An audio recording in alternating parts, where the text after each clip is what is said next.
Before we begin, I'm going to pass you to Uncle Ben Taylor to bring us in with welcome.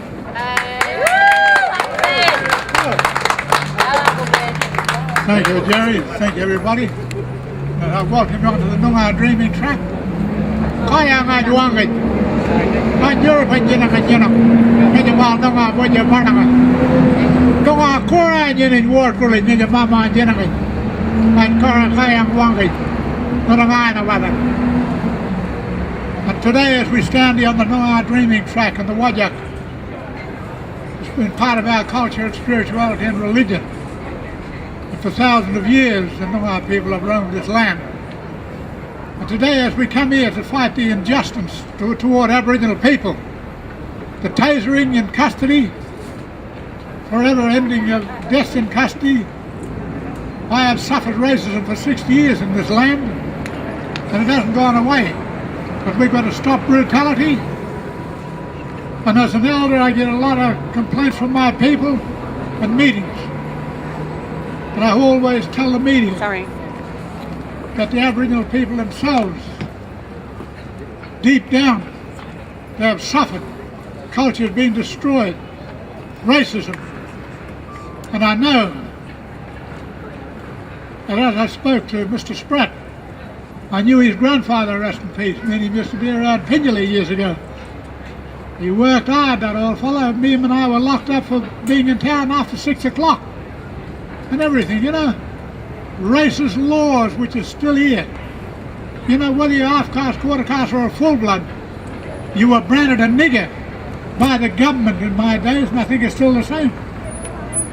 So today we've got to stand up and be counted and tell the whole world how we're being treated, downtrodden. And I know that a lot of my people here today, young people, not too many of us elders left, but we must go on and push for justice. Now we've got a lot of media coverage that goes all over the world. Mr. Spratt went all over the four corners of the world. It was right across, so that was great. So now as I hand it back over to the younger people, I shout today, what do you want? Justice! When do you want it? Now! Thank you. Thank you, Uncle Ben. I too would like to pay my respects to the Noongar Wajak land that we stand on and remember the horrific atrocities that our Aboriginal brothers and sisters have paid in this country over the last couple of 100 years. Hear, hear. What we're actually here for is an argument for a civil and just society, that we have to unfold a human rights language that is a lived experience. If it wasn't for Triple C footage, the Corruption and Crimes Commission, we would not know of what happened in that Perth watch house when a man was tasered 13 times by 9 officers. What we also ask is the release of the footage, the release of the footage of the second video of the event in the public interest. In the public interest, in terms of Mr. Spratt's legal rights, his right to view, but in the community interest as well. The release of that footage. There is no reason whatsoever in terms of what happened to Mr. Spratt why that footage is not being released immediately. It's as if the government has something to hide or something to protect. That is inappropriate. What we want is a just and civil society. What we want is for people not to be tasered indiscriminately. Others may call for a ban on tasers. There have been 4 police taser-related deaths in Australia. There have been 354 police taser-related deaths in the United States in 7 years, up to 400 now because we don't have the last 2 years of stats. There have been 800 police taser-related deaths around the world. Countries like Sweden and Iceland, after evaluating tasers, have refused to accept them, have put a ban on them, whether it be by police or by the public use. What is inextricably linked is social justice, what threads. We have had 2,056 deaths in custody between 1982 to 2008. That is the world's worst record. We have more deaths in custody in Australia per annum than what occurred in South Africa during the peak of apartheid. Deaths in custody have gone up from 72 per year from 1991, when we had the Royal Commission into deaths in custody, Aboriginal deaths in custody, to 77 per year. Nothing has got better. Nothing more needs to be said than what was actually said with the 339 recommendations from the Royal Commission into Aboriginal deaths in custody. We don't need more public inquiries. We don't need more submissions to government. We don't need more reference groups. And we don't need people flying all over the country to conferences talking about deaths in custody. What we need is an education to all our institutions, whether it be police, government, the criminal justice system, corrective services, in terms of their protocols, in terms of their treatment of other people, and in terms of their rights.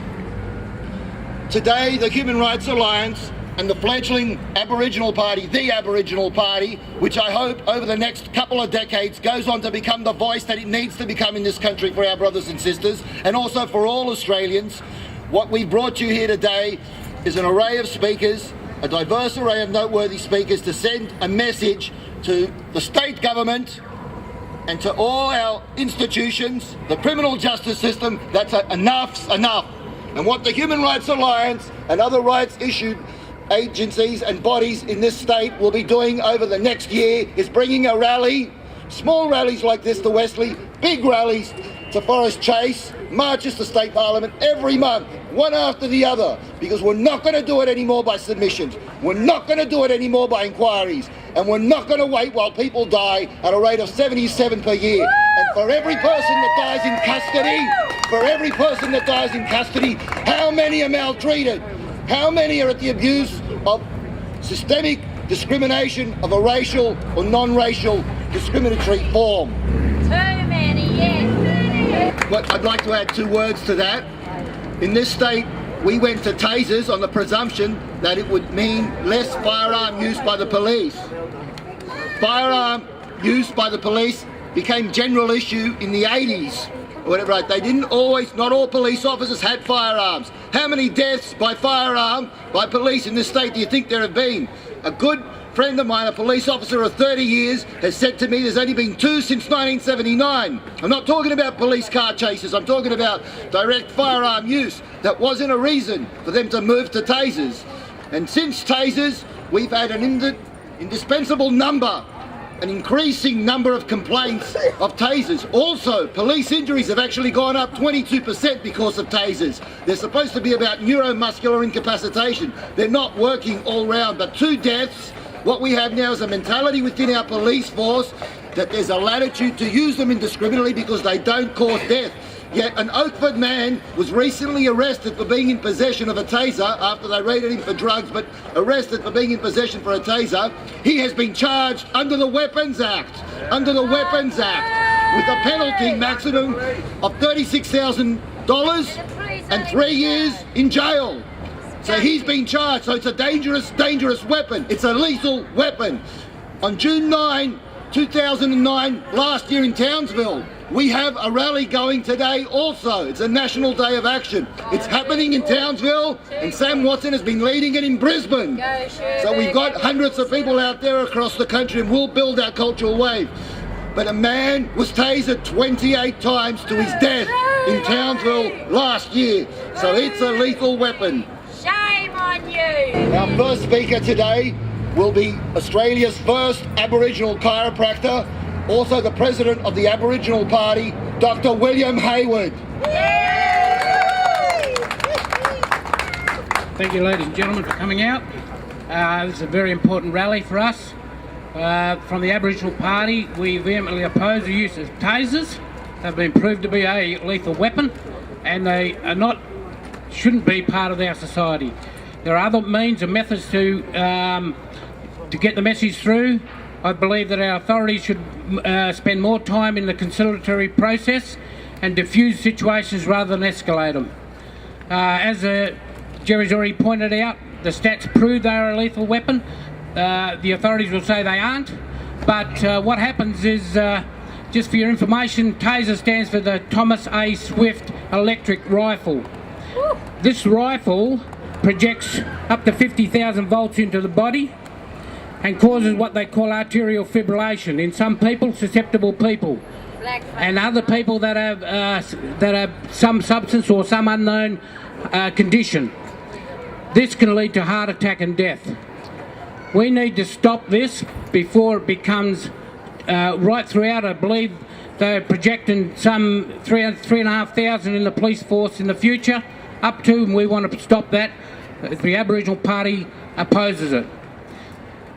People, we need to not be so apathetic. You people are the people in charge of this country, not the government. We need you to stand up and have a say. We need you to voice your opinion when something goes wrong. When you hear about these deaths in custody, when you see these YouTube videos of people getting tasered, like Kevin Spratt up to 13 times, what sort of society are we coming at? If they're going to treat us like animals and electrocute us, why don't they use a net like they catch wild animals in Africa? At least that people won't die, unless of course they get tangled up in it and hang themselves. But in general, we just need you people to support everyone and what they stand for here today in the struggle for some decency. People, the Aboriginal Party is a new party, but we hope to be around for a while. We need your support. We need your support because we are getting the message across about Aboriginal conditions, about lower socioeconomic types. We're an Aboriginal Party for all Australians. We have some like-minded people that are very determined to make changes. But we can't do it on our own. Ladies and gentlemen, we need you to come forward, sign up, help us to make this place a better place for the first people initially and for the other people that don't have a voice. People, if there are changes made in society at the top of the tree, it's not like water, it doesn't flow down like to the bottom people. But if you make changes at the lower socioeconomic types, then all Australians will benefit from it. As far as the deaths in custody is concerned, as Gerry's pointed out, that's appalling. I had a nephew died earlier this year, and I'm on the board of deaths in custody. What happened to Mr. Ward and how the DPP said there couldn't be any successful charges, it's ridiculous. People, I just urge you people to stand up and be counted. Thank you. Thank you, Bill.